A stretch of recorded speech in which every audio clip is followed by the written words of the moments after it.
দর্শক, আপনাদের আমন্ত্রণ জানাচ্ছি রাতের দীপ্ত সংবাদে। আপনাদের সঙ্গে এই মুহূর্তে রয়েছে আমি রুবায়েত হাসান। আর শুরুতেই থাকছে প্রধান খবরের শিরোনাম। টি ব্যাগে মিলছে আর্সেনিক, সীসা ও পারদের মতো ভারী ধাতু। এসডোর গবেষণা যাচাইয়ের তাগিদ। পিআর পদ্ধতির দাবিতে জামায়াত সহ 7 দলের বিক্ষোভ, প্রয়োজনে গণভোট আয়োজনের আহ্বান। জাতীয় সংসদ নির্বাচনের 70% কেনাকাটা শেষ, বলছে নির্বাচন কমিশন। নির্বাচনী দায়িত্ব অবহেলায় বাড়ছে সাজা।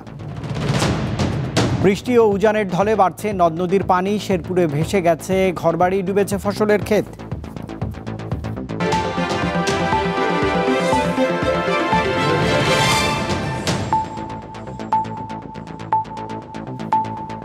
এবারে পুরো আয়োজন। দেশের জনপ্রিয় টি ব্যাগগুলোর মধ্যেও আর্সেনিক, সীসা ও পারদের মতো ভারী ধাতুর উপস্থিতি পাওয়া গেছে, যা মানবদেহের জন্য অত্যন্ত ঝুঁকিপূর্ণ। এনভায়রনমেন্ট ও সোশ্যাল ডেভেলপমেন্ট অর্গানাইজেশন এসডোর গবেষণা প্রতিবেদনে এমন চাঞ্চল্যকর তথ্য উঠে এসেছে। এসডোর প্রতিবেদন আরও যাচাই বাছাই করা প্রয়োজন বলেও মত সরকারের সংশ্লিষ্ট কর্তৃপক্ষের। শরীর ও মনকে সতেজ করতে বাড়িতে, অফিসে কিংবা বাইরে চা খাওয়ার অভ্যাস প্রায় অনেকেরই, কিন্তু টি ব্যাগ বা খোলা চায়ে স্বাস্থ্য ঝুঁকির কোনো উপাদান আছে কি না তা জানা নেই অধিকাংশ মানুষের। ধোঁয়া ওঠা গরম পানিতে টি ব্যাগ দিয়ে চা খেতে দেখা যায় প্রায় সব জায়গায়। সহজে ব্যবহার ও বহনযোগ্য হওয়ায় আছে এর জনপ্রিয়তা। কিন্তু আশঙ্কার বিষয় হচ্ছে, দেশের নামকরা অনেক ব্র্যান্ডের টি ব্যাগে সহনীয় মাত্রার চেয়ে বেশি পারদ, সীসা, আর্সেনিক, ক্রোমিয়ামের উপস্থিতি রয়েছে। রাজধানীতে এক সংবাদ সম্মেলনে এমনটি জানিয়েছে এনভায়রনমেন্ট ও সোশ্যাল ডেভেলপমেন্ট অর্গানাইজেশন। ফিলিপাইনের একটি ল্যাবে দেশের স্থানীয় বাজার থেকে নেওয়া 13টি নমুনা পরীক্ষা করে এই তথ্য পাওয়ার কথা জানিয়েছে সংস্থাটি। টি ব্যাগের কন্টামিনেশনের কারণগুলো আমরা বলেছি যে টি ব্যাগটা যে ম্যাটেরিয়াল দিয়ে তৈরি হয় সেই ম্যাটেরিয়ালগুলো কিন্তু ইটসেলফ বলছে যে কন্টামিনেটেড এবং এটা কেমিক্যাল কম্পাউন্ড। যদি এখানে আমরা দেখেছি যে যেটা পেপার ব্যাগ, এটা হলো ব্লোটিং পেপার, এটা কিন্তু ব্লিচ করা হয়। এই পেপারটাও কিন্তু কেমিক্যাল মুক্ত না। তবে সরকারি কর্মকর্তারা জানান 8 মাসের মধ্যে করা এই প্রতিবেদনটি নিয়ে আরও গবেষণা প্রয়োজন, না হলে দেশের বড় রপ্তানি পণ্যে বিরূপ প্রভাব পড়বে। এই রিসার্চ আরও ফ্রুটফুল ভাবে করার জন্য সরকারি যে অর্গানগুলো আছে সেই অর্গানগুলোকে একসাথে করে নিয়ে রিসার্চটা করা উচিত। পাশাপাশি ওনাদের এই ডকুমেন্টসগুলো বা ওনাদের এই রিসার্চের যে ওনারা এলিমেন্টসগুলো বলেছেন সেগুলো আমাদের বিকেলে পাঠানো হতো। আমরা চেষ্টা করতাম যে এটা আর একটু ফ্রুটফুলভাবে রেজাল্টটা দিতে বা চেষ্টা করতে। রেগুলেটর হিসেবে আমাদেরকে পুরো বিষয়টা ক্রস চেক করা দরকার যে আসলে সিনারিওটা কি হচ্ছে বা নতুন নতুন এই যে কনসার্নিং ইস্যুসগুলো উঠে আসছে। একটা স্যাম্পল কিন্তু পুরা রিপ্রেজেন্ট করে না, হ্যাঁ, লুজ যে স্যাম্পল এইগুলো একটা। সেকেন্ড 12টা স্যাম্পলের আপনার যে টি ব্যাগের যে প্যাকেজিং সেটাও কিন্তু রিপ্রেজেন্ট করে না। মানবদেহের স্বাস্থ্য সুরক্ষায় এবং চা শিল্পের উন্নয়নে বিকল্প পথ খোঁজার পরামর্শ দেন বক্তারা। লাবণী গুহ, দীপ্ত সংবাদ, ঢাকা। জুলাই সনদ বাস্তবায়ন এবং পিআর পদ্ধতিতে ত্রয়োদশ জাতীয় সংসদ নির্বাচন সহ 5 দফা দাবিতে বৃহস্পতিবার রাজধানীতে বিক্ষোভ কর্মসূচি পালন করেছে বাংলাদেশ জামাত ইসলামী, ইসলামী আন্দোলন বাংলাদেশ এবং খেলাফত মজলিস সহ 7টি রাজনৈতিক দল। এ সময় ঘোষিত দাবি দ্রুত বাস্তবায়ন করতে সরকারের প্রতি আহ্বান জানান দলগুলোর নেতারা।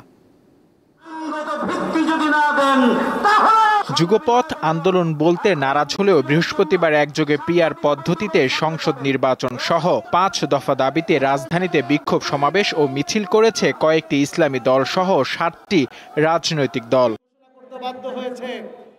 বাদজোহর জাতীয় মসজিদ বাইতুল মোকাররমের উত্তর গেটে মিছিল ও সমাবেশ করে ইসলামী আন্দোলন বাংলাদেশ। পিআর পদ্ধতি নিয়ে ঐকমত্য কমিশনের সিদ্ধান্ত নিতে সমস্যা হলে গণভোট দেওয়ার আহ্বান জানান দলটির নেতারা। ঐকমত্য কমিশনে আপনার সিদ্ধান্ত বুঝতে না পারেন, সহজ কথা, আপনার গণভোট দেন।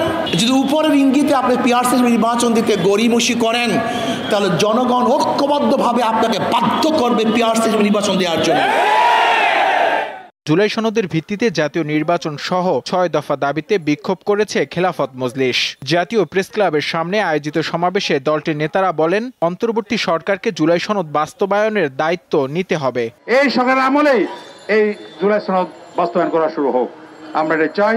জনগণের পক্ষ থেকে আমরা দাবি জানিয়েছি, এটা অবিলম্বে বাস্তবায়নের ব্যবস্থা করতে হবে। পিআর পদ্ধতিতে নির্বাচন সহ 5 দফা দাবিতে বায়তুল মোকাররমের দক্ষিণ গেটে বিক্ষোভ সমাবেশ করে ঢাকা মহানগর উত্তর ও দক্ষিণ জামায়াত ইসলামী। সমাবেশে অংশ নিতে জোহরের নামাজের পর থেকেই সমাবেত হতে শুরু করেন জামায়াত ইসলামের নেতাকর্মীরা। বিক্ষোভ সমাবেশে জামায়াত নেতারা অভিযোগ করেন, জুলাই সনদ বাস্তবায়ন না করেই চাপের মুখে নির্বাচন দিতে চাইছে সরকার। আলোচনার টেবিলে যাচ্ছি, কিন্তু সে আলোচনার সফলতার মুখ পাচ্ছি না। মনে হয় কোন চাপের মধ্যে পড়ে সরকার একটি শুভঙ্করের ফাঁকের দিকে যাচ্ছে। গণভোট দেওয়ার আহ্বান জানিয়ে তিনি বলেন, পিআর পদ্ধতি এবং জুলাই সনদের ভিত্তিতে জাতীয় নির্বাচন হতে হবে। সংস্কারের বিষয়গুলোকে জুলাই সনদে অন্তর্ভুক্ত করে এটাকে কনস্টিটিউশন ওয়ার্ডার সংবিধান আদেশ দিয়ে এবং গণভোটের মাধ্যমে নির্বাচনের আগেই আইনি ভিত্তি দিতে হবে। সমাবেশ শেষে বিক্ষোভ মিছিল বের করেন জামায়াত ইসলামীর নেতাকর্মীরা। মিছিলটি 0 পয়েন্ট ও প্রেস ক্লাব হয়ে শাহবাগে গিয়ে শেষ হয়।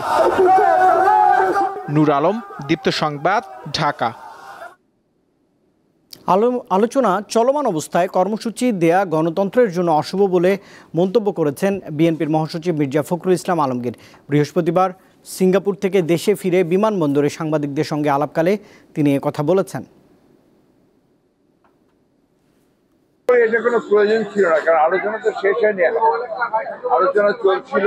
আলোচনা চলা অবস্থায় এই ধরনের কর্মসূচির অর্থই হচ্ছে যে একটা চাপ করা, যেটা আমি মনে করি যে গণতন্ত্রের জন্য শুভ নয়। ত্রয়োদশ জাতীয় সংসদ নির্বাচনের ভোটের সামগ্রীর 70% কেনাকাটা শেষ হয়েছে। এর মধ্যে রয়েছে স্বচ্ছ ব্যালট বাক্সের লক, অফিসিয়াল সিল, মার্কিন সিল, ব্রাশ সিল, হেসিয়ান বড় ব্যাগ, হেসিয়ান ছোট ব্যাগ আর গানি ব্যাগ। চলতি মাসের মধ্যেই বাকি সামগ্রীগুলো হাতে পাওয়া যাবে বলে জানিয়েছেন নির্বাচন কমিশনের সচিব আখতার আহমেদ। বৃহস্পতিবার রাজধানীর আগারগাঁওয়ের নির্বাচন ভবনে তিনি আরও বলেছেন, 31 অক্টোবর পর্যন্ত যাদের বয়স 18 বছর পূর্ণ হবে তারা আগামী জাতীয় সংসদ নির্বাচনে ভোটার হতে পারবেন। এছাড়া প্রবাসীদের ভোটের জন্য একটি অ্যাপ চালু করা হবে দ্রুতই। এনআইডির মাধ্যমে অ্যাপস ব্যবহার করতে পারবেন প্রবাসীরা।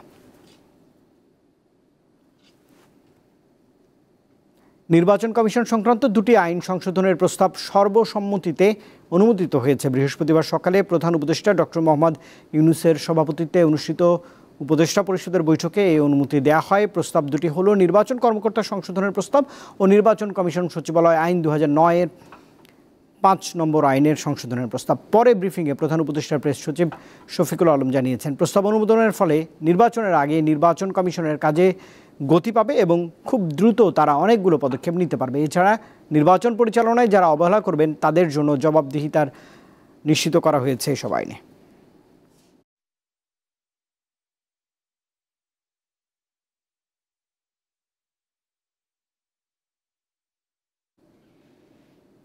প্রতি বছর ফেব্রুয়ারি মাসে অমর একুশে বইমেলা আয়োজন করা হলেও আসন্ন জাতীয় সংসদ নির্বাচন ও রমজানের কারণে বইমেলার সময়সূচিতে পরিবর্তন এনেছে বাংলা একাডেমি।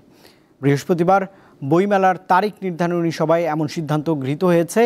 এই বিজ্ঞপ্তিতে বাংলা একাডেমি জানায়, চলতি বছরের ডিসেম্বরের 17 তারিখ থেকে অমর একুশে বইমেলা 2026 শুরু হবে, যা চলবে 26 সালের 17 জানুয়ারি পর্যন্ত। এতে বলা হয়, অমর একুশে বইমেলা 2026-এর তারিখ নির্ধারণ সংক্রান্ত এক সভায় এমন সিদ্ধান্ত হয়েছে। আর সভায় নির্বাচন ও রমজানের কারণে অমর একুশে বইমেলা 2026 এর তারিখ আগামী 17 ডিসেম্বর 2025 থেকে 17 জানুয়ারি 2026 পর্যন্ত নির্ধারণ করা হয়েছে।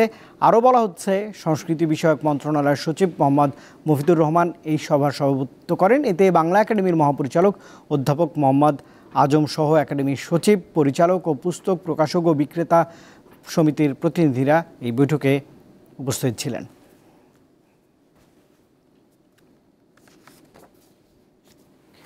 জুলাই আন্দোলনের মানবতা বিরোধী অপরাধের মামলায় সাবেক প্রধানমন্ত্রী শেখ হাসিনা সহ দায়ীদের কঠোর শাস্তি দাবি করেছেন জাতীয় নাগরিক পার্টির আহ্বায়ক নাহিদ ইসলাম। বৃহস্পতিবার আন্তর্জাতিক অপরাধ ট্রাইব্যুনালে সাক্ষ্য প্রদানকালে তিনি এমন দাবি জানিয়েছেন।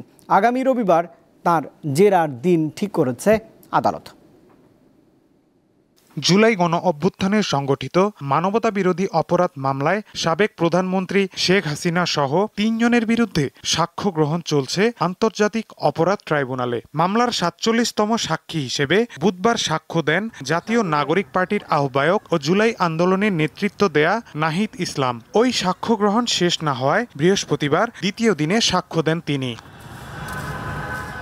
জবানবন্দিতে নাহিদ ইসলাম কিভাবে কোটা সংস্কার আন্দোলন সরকার পতন আন্দোলনের রূপ নেয় তার বর্ণনা দেন। এছাড়া সাবেক প্রধানমন্ত্রী শেখ হাসিনা ও সাবেক স্বরাষ্ট্রমন্ত্রী আসাদুজ্জামান খান কামালের নির্দেশে আন্দোলনকারী ছাত্রদের তুলে নিয়ে ডিবি অফিসে নির্যাতন ও জিজ্ঞাসাবাদের ঘটনা ট্রাইব্যুনালকে জানান তিনি। যেহেতু এই সরকারের কাছ থেকে তৎকালীন সরকারের কাছ থেকে কোনো ধরনের ন্যায় বিচারের প্রত্যাশা ছিল না এবং তারাই এই সকল হত্যাযজ্ঞের জন্য দায়ী, ফলে সেই সরকার পতনের ঘোষণা দেওয়াটাও আমাদের জন্য অনিবার্য হয়ে উঠেছিল।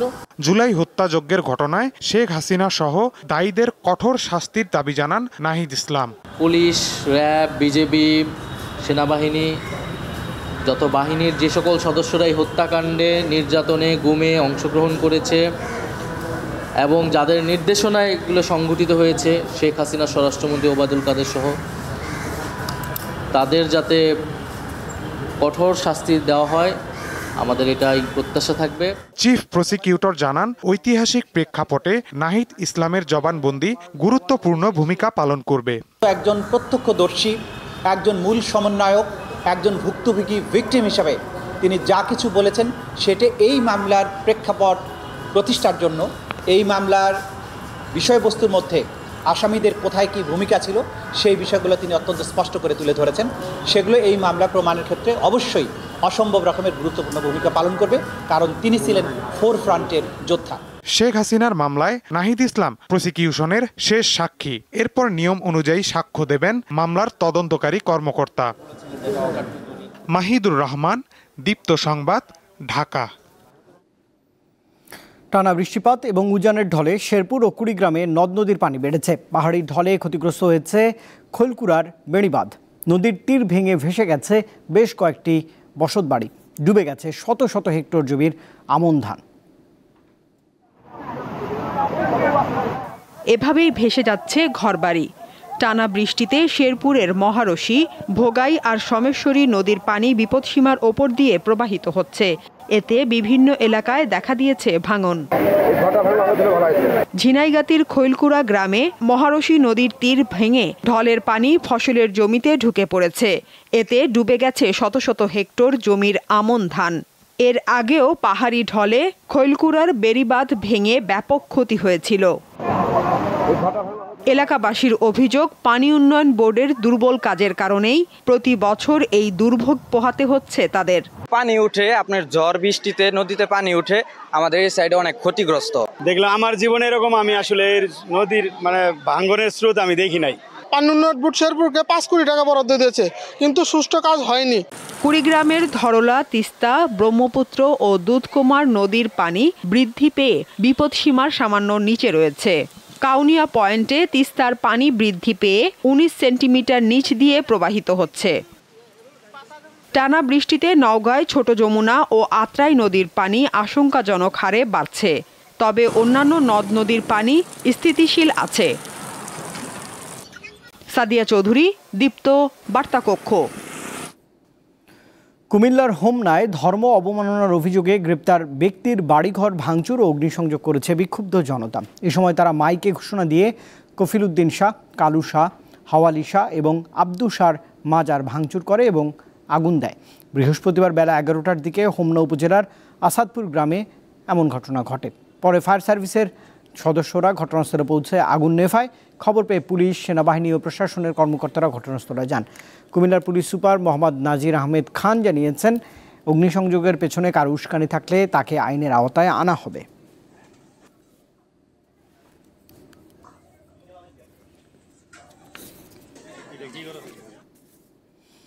নরসিংদীর আলোকবালিতে বিএনপির 2 গ্রুপের সংঘর্ষে 1 জন নিহত এবং 5 জন আহত হয়েছেন। এই ঘটনার সংবাদ সংগ্রহ করতে গিয়ে হামলার শিকার হয়েছেন যমুনা টেলিভিশনের নরসিংদীর স্টাফ রিপোর্টার আয়ুব খান সরকার।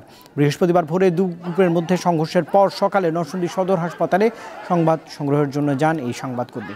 এ সময় তাঁর উপর এক পক্ষের সমর্থকরা হামলা চালায়। পরে অন্য সাংবাদিক ও উপস্থিত জনগণের সহায়তায় হাসপাতালের ভেতরে আশ্রয় নেন তিনি।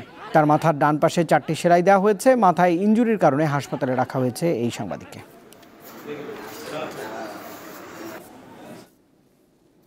আসন্ন দুর্গাপূজা ঘিরে পার্শ্ববর্তী দেশ বিভিন্ন মিথ্যা সংবাদ ছড়াচ্ছে বলে মন্তব্য করেছেন স্বরাষ্ট্র উপদেষ্টা জাহাঙ্গীর আলম চৌধুরী। বৃহস্পতিবার বিকালে র্যাব সদর দপ্তরে অধিনায়ক সম্মেলনের অংশগ্রহণের পর সাংবাদিকদের প্রশ্নের জবাবে তিনি এমন মন্তব্যই করেছেন।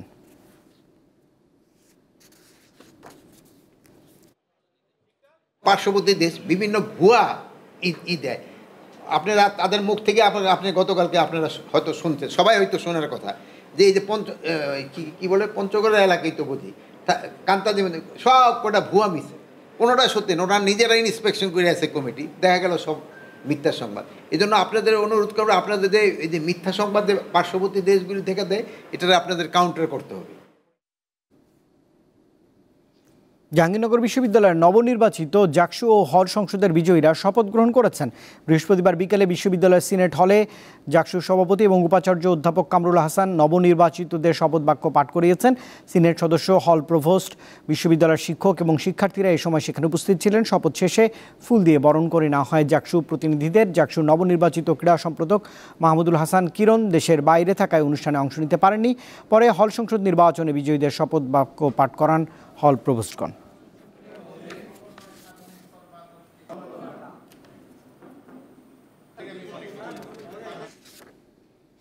হবিগঞ্জ শহরে লাইসেন্স না থাকায় 2টি হাসপাতাল সিলগালা করেছে জেলা প্রশাসন। বৃহস্পতিবার বিকেলে শহরের সিনেমা হল সড়ক এলাকায় অভিযান পরিচালনা করেন সহকারী কমিশনার বুলবুল আক্তার সেতু। অভিযানকালে হেলথ কেয়ার হাসপাতালে কোনো চিকিৎসক পাওয়া যায়নি। এ সময় লাইসেন্স দেখাতে ব্যর্থ হলে প্রতিষ্ঠানের পরিচালক মতিউর রহমানকে 50,000 টাকা জরিমানা এবং হাসপাতালটি সিলগালা করা হয়। একই অভিযানে আরডি হল এলাকার আল রাফি হাসপাতালে লাইসেন্স নবায়ন না থাকায় 50,000 টাকা জরিমানা করা হয়েছে প্রশাসনের পক্ষে।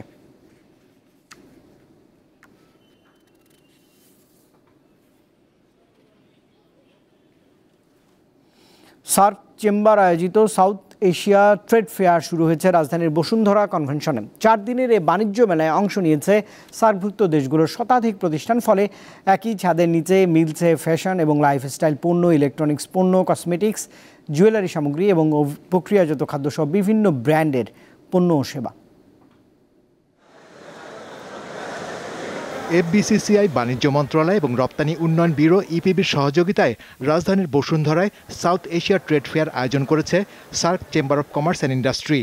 ইন্টারন্যাশনাল কনভেনশন সিটি বসুন্ধরায় শুরু হওয়া এই বাণিজ্য মেলায় পাকিস্তান, আফগানিস্তান, শ্রীলঙ্কা ও বাংলাদেশ সহ সার্কভুক্ত দেশগুলোর তৈরি পোশাক ও বস্ত্র, জেমস ও জুয়েলারি, কসমেটিক্স, চামড়াজাত পণ্য, হোম অ্যাপ্লায়েন্স ও কিচেনওয়্যার, প্রক্রিয়াজাত খাদ্য, ইলেকট্রনিক্স আইটেম সহ নানা ধরনের পণ্য প্রদর্শিত হচ্ছে। Bahawalpur city in Pakistan. পাকিস্তান থেকে মেয়েদের সালোয়ার কামিজ এনেছি। আমার স্টলে রয়েছে মেয়েদের জন্য বিশেষ ধরনের কিছু item. My item is tote all handwork items. We are very delighted. Sri Lanka থেকে বিভিন্ন ধরনের সারজাতীয় পণ্য এনেছি। কৃষি নির্ভর বাংলাদেশে এসব আইটেম পরিচিত করাতে চাই। শ্রীলঙ্কা ব্যবসায়ী ও উদ্যোক্তাদের সাথে নতুন নতুন ধারণা, জ্ঞান, প্রযুক্তি ও অভিজ্ঞতা আদান প্রদানের জন্য এই মেলাকে গুরুত্ব দিচ্ছেন অংশগ্রহণকারীরা। অ্যালুমিনিয়ামের তৈরি বিভিন্ন পণ্য সামগ্রী আমার স্টলে রয়েছে। আশা করছি বাংলাদেশে এসব পণ্যের ভালো সাড়া মিলবে। স্টলে বিভিন্ন ধরনের চাল ও মশলা আইটেম রয়েছে। বাংলাদেশে আমি এই প্রথমবার এসেছি। বাংলাদেশে এসব পণ্যের বড় বাজার রয়েছে। নতুন চ্যালেঞ্জ মোকাবেলা করে আঞ্চলিক বাণিজ্য ও অর্থনীতিকে শক্তিশালী করতে এই মেলা গুরুত্বপূর্ণ ভূমিকা রাখবে বলে আশা সার্ক চেম্বারের। টোটাল এক্সপোর্টের 8% আমরা এই সার্কভুক্ত দেশের মধ্যে করি, অথচ পটেনশিয়াল অনেক বেশি। 2 বিলিয়ন পিপলের মার্কেট এবং $5 ট্রিলিয়ন ইকোনমি কিন্তু এই সাউথ এশিয়ান দেশের মধ্যে। সো এখানে অনেক সুযোগ আছে। 4 দিনের এই মেলায় শতাধিক প্রতিষ্ঠান অংশ নিয়েছে। পণ্য প্রদর্শন ছাড়াও বিজনেস নেটওয়ার্কিং, B2B সেশন ও বিষয়ভিত্তিক আলোচনা থাকছে অংশগ্রহণকারীদের জন্য। শাহরিয়ার ইমন, দীপ্ত সংবাদ, ঢাকা। আন্তর্জাতিক প্রসঙ্গ। পারমাণবিক শক্তিধর পাকিস্তানের সঙ্গে একটি প্রতিরক্ষা চুক্তি স্বাক্ষর করেছে সৌদি আরব। রিয়াদের ইয়ামামা প্যালেসে পাকিস্তানের প্রধানমন্ত্রী শাহবাজ শরীফ এবং সৌদি যুবরাজ মোহাম্মদ বিন সালমান এই কৌশলগত প্রতিরক্ষা চুক্তিতে সই করেন। চুক্তি অনুযায়ী কোনো একটি দেশের উপর যে কোনো আগ্রাসনকে উভয় দেশের উপর আগ্রাসন হিসেবেই গণ্য করা হবে। বৈঠকে দ্বিপক্ষীয় সম্পর্কের ঐতিহাসিক ও কৌশলগত দিকগুলো পর্যালোচনা করেন নেতারা। সৌদি আরব ও পাকিস্তানের এই চুক্তি পর্যবেক্ষণের কথা জানিয়েছে ভারত। দেশটির পররাষ্ট্র মন্ত্রণালয়ের মুখপাত্র রণধীর জয়সওয়াল জানিয়েছেন, জাতীয় নিরাপত্তার পাশাপাশি আঞ্চলিক ও বৈশ্বিক স্থিতিশীলতার উপর এই চুক্তির প্রভাব খতিয়ে দেখবে নয়াদিল্লি। সরকার বিরোধী বিক্ষোভে উত্তাল হয়ে উঠেছে ফিলিপাইন। সেখানে দুর্নীতি, স্বজনপ্রীতির বিরুদ্ধে ক্ষোভে ফুঁসছে জনতা। প্রস্তুতি চলছে বড় বিক্ষোভ আয়োজনের। ফিলিপাইনের সাম্প্রতিক অস্বাভাবিক বৃষ্টিপাত ভয়াবহ দুর্ভোগ তৈরি করেছে। এতে শুধু জনজীবন বিপর্যস্তই হয়নি, বন্যা নিয়ন্ত্রণ প্রকল্পে দুর্নীতির অভিযোগকেও সামনে এনেছে। বৃষ্টিতে লাখ লাখ মানুষ যাত্রাপথে আটকে পড়েছে, রাস্তার গাড়ি ভেসে গেছে, শহরগুলো পানিতে তলিয়ে গেছে। এছাড়া ইঁদুরবাহিত রোগ লেপ্টোস্পাইরোসিসে ছড়িয়ে পড়েছে দেশ জুড়েই। এমন পরিস্থিতিতে গোটা ফিলিপাইন জুড়ে দুর্নীতির অভিযোগে ক্ষোভ দেখা দিয়েছে।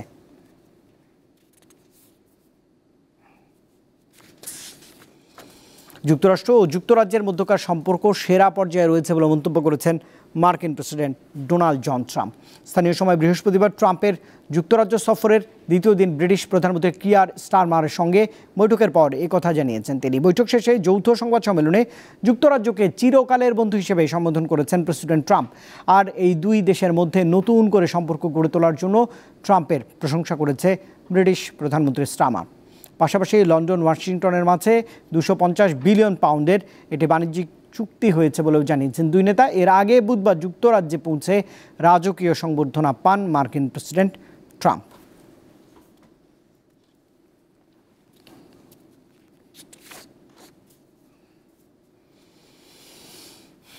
চব্বিশ ঘন্টাতে ইসরায়েলি হামলায় গাজা উপত্যকায় নিহত হয়েছেন কমপক্ষে 98 জন, আহত হয়েছেন আরও 385 জন। এ নিয়ে 2023 সাল থেকে শুরু হওয়া অভিযানে ইসরায়েলি বাহিনীর হামলায় গাজায় মোট নিহতের সংখ্যা পৌঁছেছে 65,062 জনে। বুধবার খাদ্য ও ত্রাণ সংগ্রহ করতে যাওয়া ফিলিস্তিনিদের উপর ইসরায়েলি হামলায় নিহত হন 7 জন। এছাড়া খাদ্য ও অপুষ্টিজনিত কারণে 4 জনের মৃত্যু হয়েছে। স্বাস্থ্য মন্ত্রণালয় জানিয়েছে, গত 2 বছরে গাজায় ক্ষুধা ও অপুষ্টিজনিত কারণে মৃত্যু হয়েছে 432 জনের।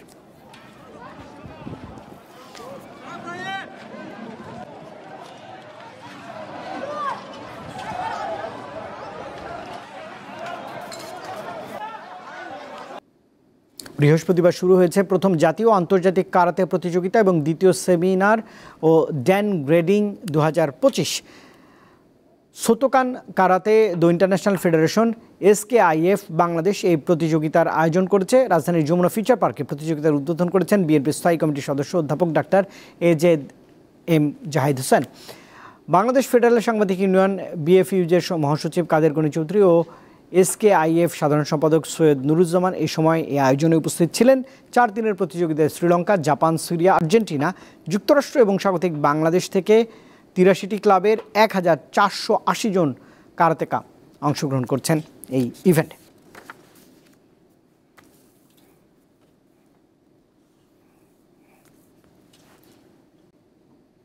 দর্শক, এই খবরের সঙ্গে শেষ করছি রাতের দীপ্ত সংবাদ। শেষ করার আগে প্রধান খবরের শিরোনাম জানাবো আরেকবার।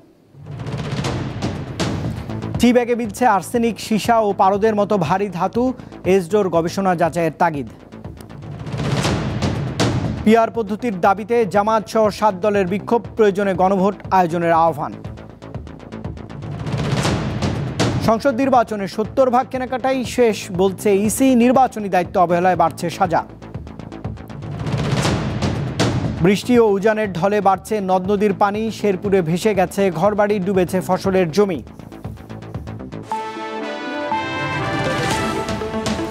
আর দর্শক, এই ছিল এখনকার মতো। এতক্ষণ সঙ্গে থাকবার জন্য ধন্যবাদ সবাইকে। আরও তথ্য বিনোদনের জন্য আপনি যুক্ত থাকতে পারেন দীপ্ত টেলিভিশন ডিজিটাল প্ল্যাটফর্মগুলোতে। শুভরাত্রি।